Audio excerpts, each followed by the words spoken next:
오늘 이 시간은 히브리서 5장입니다. 제목은 예수님과 소통하라입니다.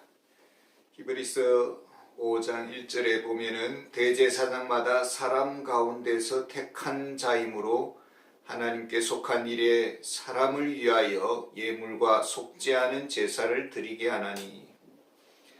지금 히브리서 기자는 유대 그리스도인들에게 편지를 쓰고 있습니다. 분명 예수를 믿는다고 했습니다. 교회를 다닙니다. 세례를 받았습니다. 교회 공동체 생활에 입문했습니다. 그러나 지금 저 예루살렘에는 성전이 여전히 건재하고 있고 제사장들은 제사 일을 계속하고 있습니다. 그러나 자신들은 기독교를 믿는다는 이유로 가정으로부터 추방을 당했고 사회로부터 기피 대상이 되었습니다. 핍박을 받고 있습니다. 그러나 핍박을 견딜 만큼 신앙이 깊지를 않습니다. 그래서 유대교에 대한 향수를 느끼고 있었고 다시 과거 유대교로 돌아갈까라는 그런 생각으로 망설이고 있었습니다.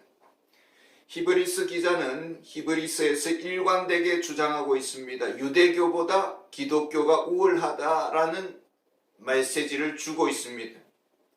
예수님의 탁월성을 계속해서 강조하고 있습니다.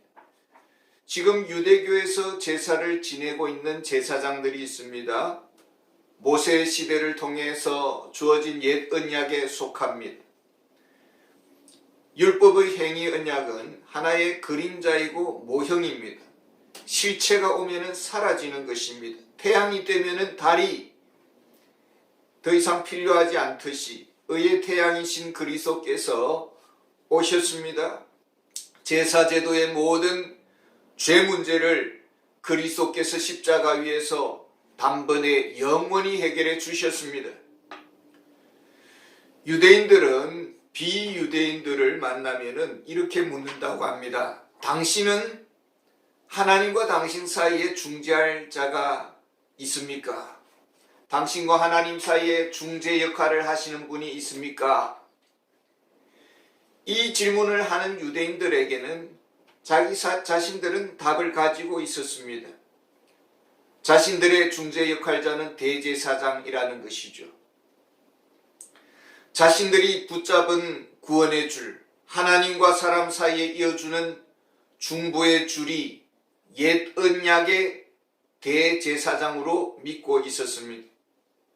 그러나 성경에서는 장차 오실 메시아에 대한 그런 예언을 하고 있었습니다.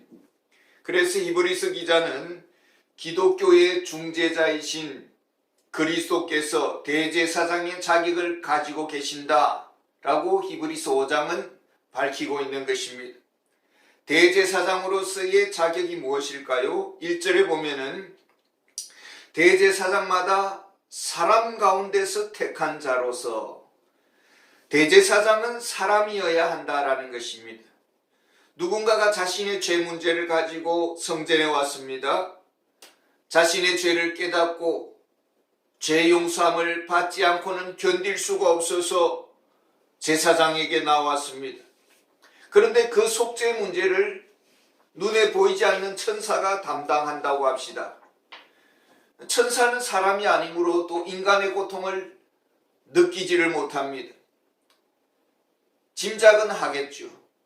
또 하나님의 명령을 따라 일은 수행하겠지요.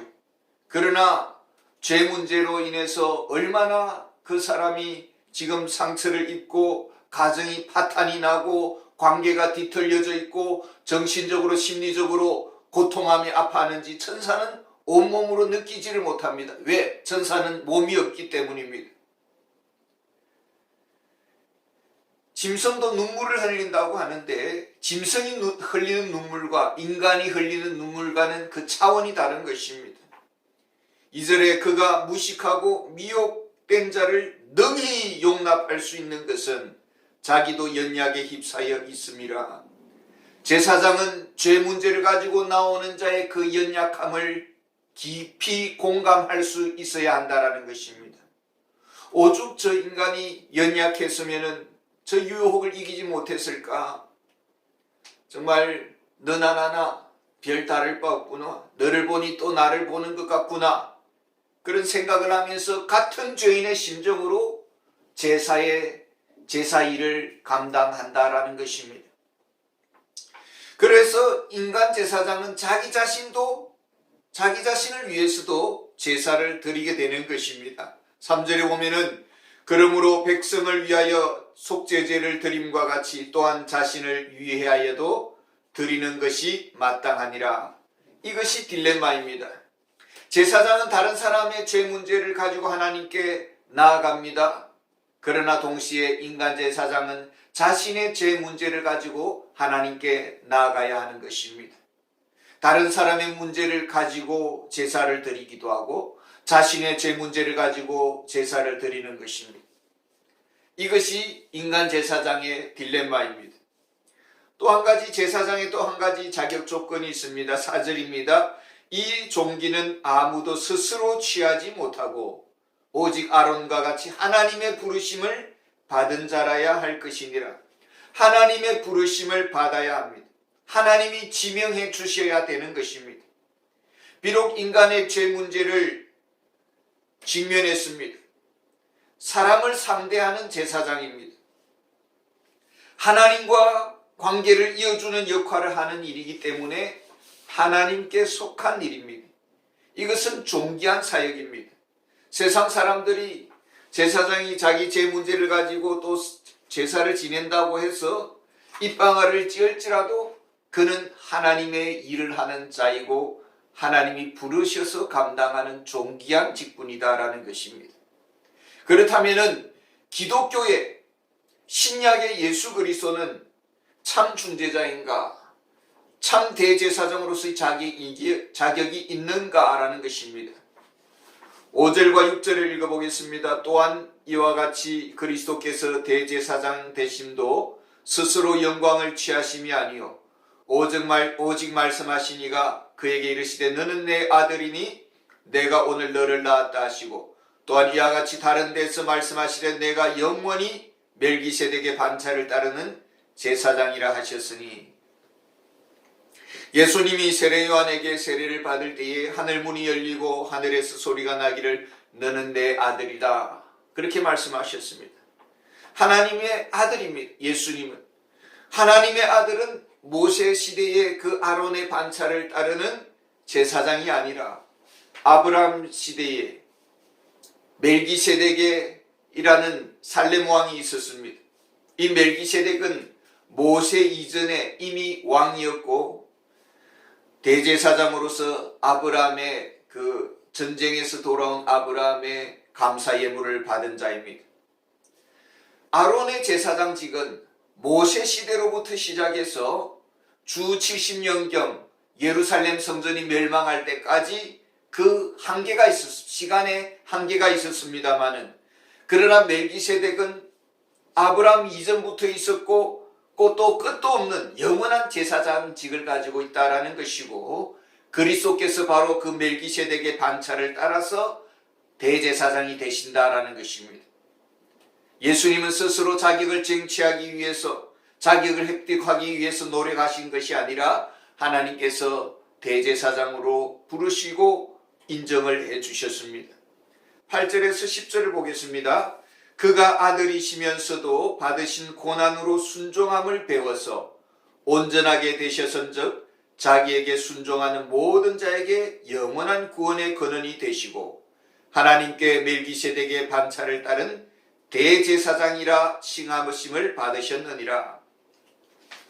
영원한 대제사장으로서 죽음의 고난을 통과한 친히 속죄의 제물이 되셨습니다. 제사장이 되셔서 모든 구속사역을 십자가 위에서 다 완성하셨습니다. 그래서 하나님은 예수님을 영원한 대제사장으로 인정하시고 세우셨습니다. 히브리서 10장 12절 또 14절에 보면은 오직 그리스도는 죄를 위하여 한 영원한 제사를 드리시고 하나님 우편에 앉으사 14절에 그가 거룩하게 된 자들을 한 번의 제사로 영원히 온전하게 하셨느니라. 아론 제사장은 날마다 제사를 드리고 또 매년마다 제사를 드렸습니다. 반복적으로 제사를 드렸고 수많은 제물들이 희생이 되었습니다.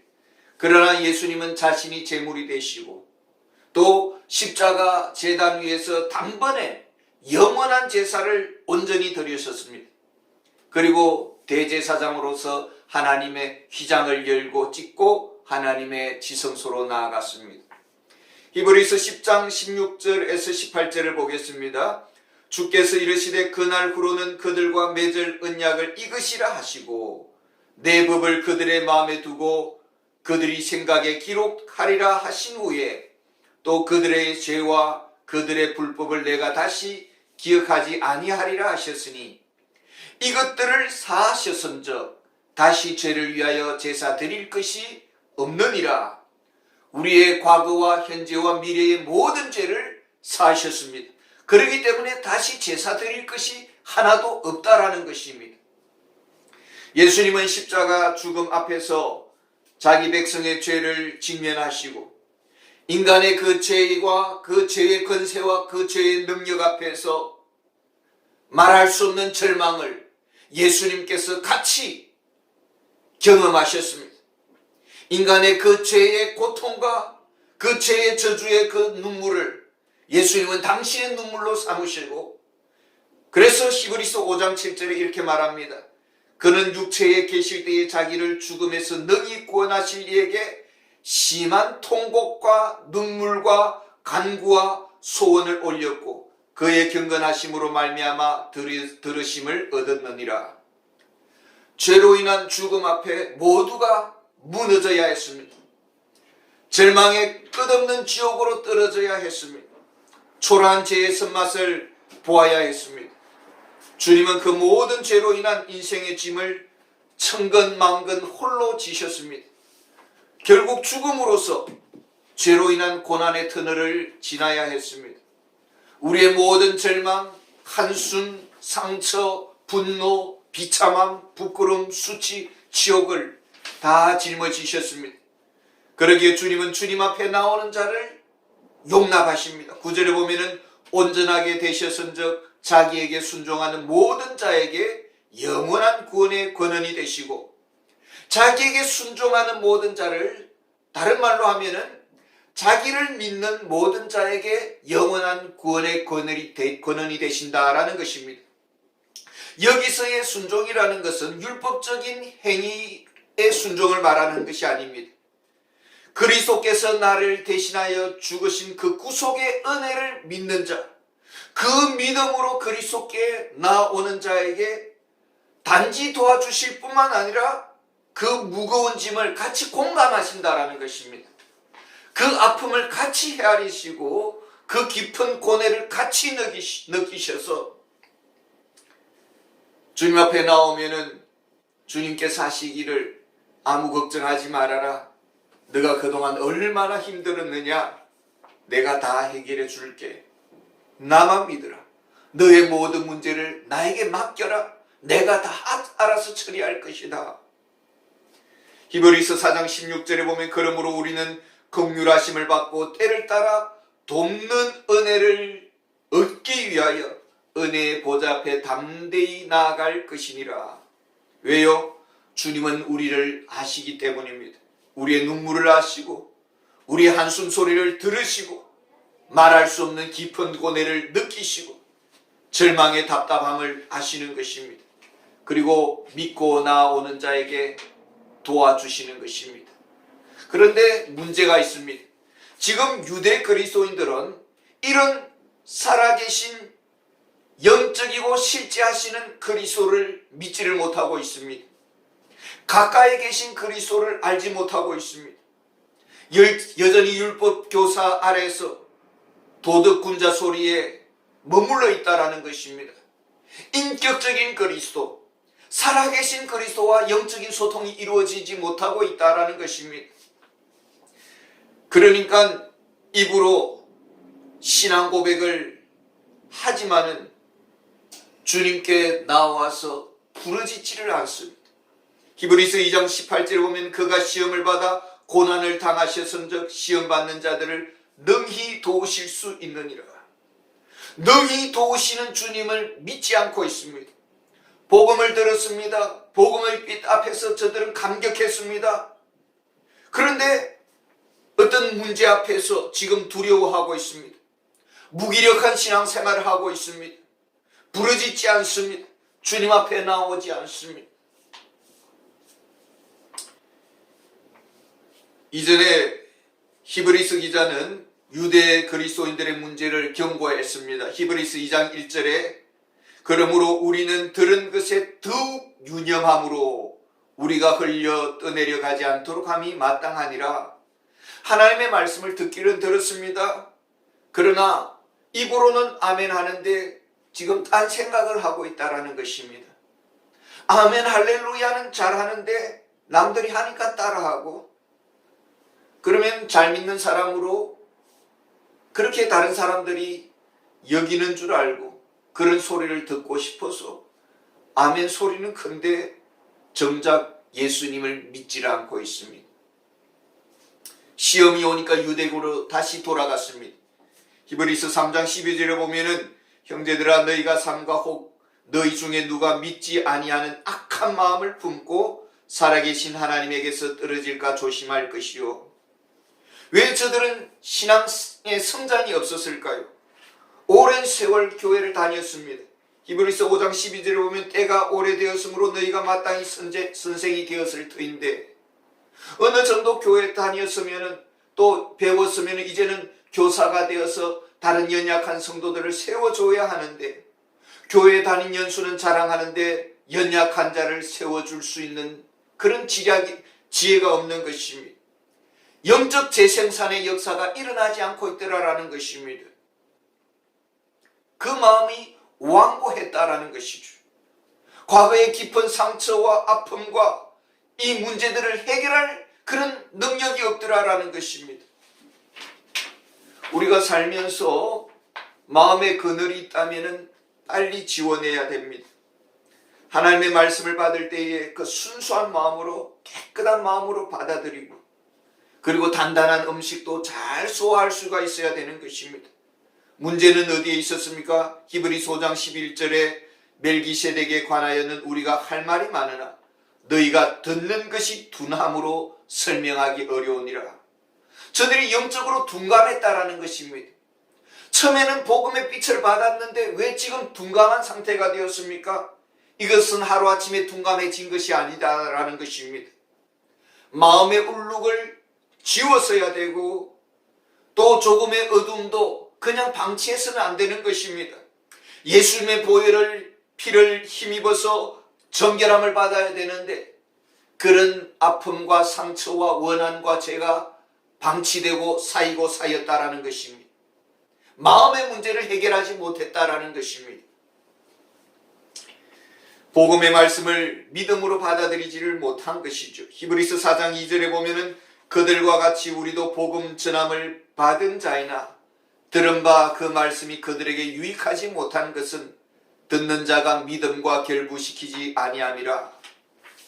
성령 안에서 말씀의 문이 활짝 열려야 되고 기도하면서 말씀에 귀를 기울여야 되는 것입니다. 그런데 믿음이 없었습니다. 마음은 여전히 완악했고 오랜 세월이 지나도 영적인 성장이 없었다라는 것입니다. 적어도 우리가 시험을 가지고 있었습니다. 그러나 교회 와서 하나님의 말씀을 들을 때에 응답을 받고 문제 해결함을 받고 돌아가야 되는 것입니다. 히브리서 5장 14절에 보면 단단한 음식은 장성한 자의 것이니 그들은 지각을 사용함으로 연단을 받아 선악을 분별하는 자들이니라. 영적 소화력의 기본은 예수님을 인격적으로 영접해야 합니다. 예수님과의 영적인 소통이 되어야 되는 것입니다. 그래서 예수님께 내 모든 문제를 안고 또 맡길 수 있어야 합니다. 주님의 음성을 듣고 내 문제에 대한 해답을 가져야 되는 것입니다. 주님과 소통이 이루어져야 합니다. 지금 유대 그리스도인들은 영적인 위기를 겪고 있습니다. 예수님과 소통이 되지 않고 있습니다. 그러니 신앙의 즐거움을 누리지 못하고 점점 과거의 향수를 느끼는 것이죠. 지난 날이 좋았습니다. 그렇다면 오늘 나는 신앙의 즐거움을 누리지 못한다는 것이고, 이것은 나의 신앙의 영적인 심각함을 드러내는 것입니다. 오늘 나는 주님과 소통이 되지 않고 있다는 말이 되는 것입니다. 살아계신 주님, 가까이 계신 주님, 우리에게 모든 문제에 말씀하시는 주님, 복음 안에서 즐거워하는 그리스도인으로 다시 복된 은혜의 문이 활짝 열리기를 원합니다. 감사합니다.